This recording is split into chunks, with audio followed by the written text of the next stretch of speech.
Selamat pagi anak-anak.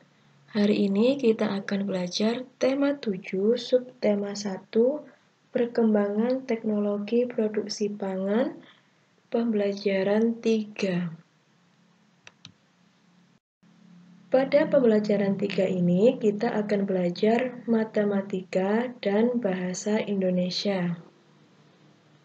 Sekarang kita mulai pelajaran bahasa Indonesia dulu ya. Lihatlah pada layar ini ada sebuah teks bacaan yang berjudul Hasil Teknologi Pangan. Simaklah bacaan berikut ini. Hasil teknologi pangan. Kebutuhan pokok manusia adalah makan. Makanan yang sering kita konsumsi tidak dapat bertahan lama.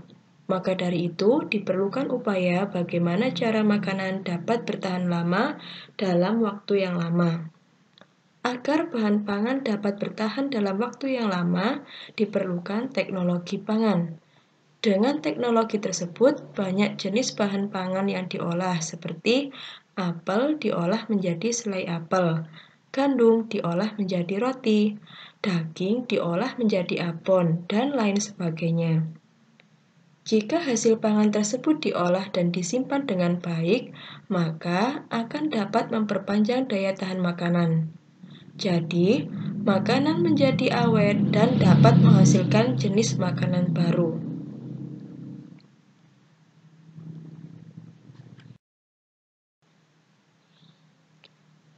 Kita lihat, pada teks bacaan hasil teknologi pangan terdapat 3 paragraf. Amati kalimat yang berwarna merah pada teks hasil teknologi pangan. Kalimat yang berwarna merah itu merupakan kalimat utama pada setiap paragraf.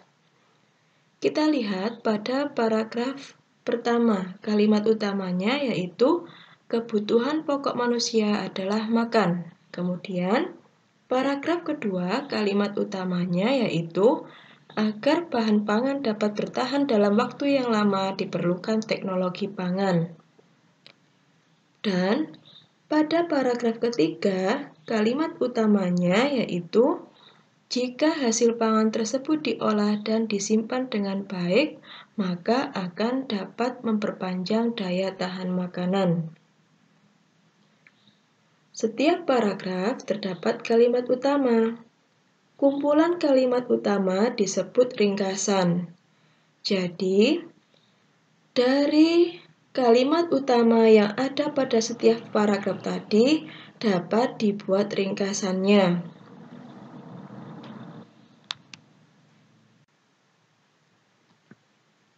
Ringkasan pada teks bacaan hasil teknologi pangan adalah sebagai berikut.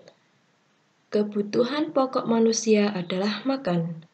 Agar bahan pangan dapat bertahan dalam waktu yang lama diperlukan teknologi pangan.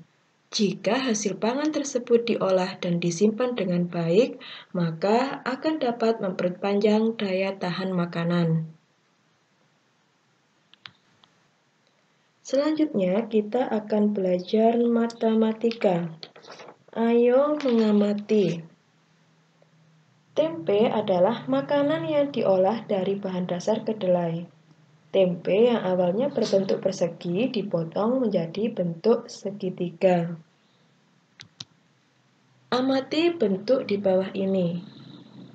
Pada mulanya, tempe yang berbentuk persegi jika dipotong akan berbentuk segitiga. Persegi dan segitiga dapat dijadikan alat ukur luas permukaan suatu bidang. Baik anak-anak, sekarang kita lihat ya. Pada nomor 1 ini ada 1 persegi. 1 persegi ini adalah satu satuan luas. Kemudian nomor 2 ada setengah gambar segitiga. Kalau hanya setengah ya, hanya setengah satuan luas. Kemudian yang nomor 3 ada 2 satuan segitiga. Kalau setengahnya ada 2, maka itu sama dengan 1 satuan persegi.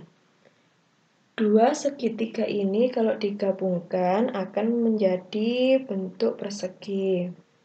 Jadi, kalau ada 2 satuan segitiga itu sama dengan 1 satuan persegi.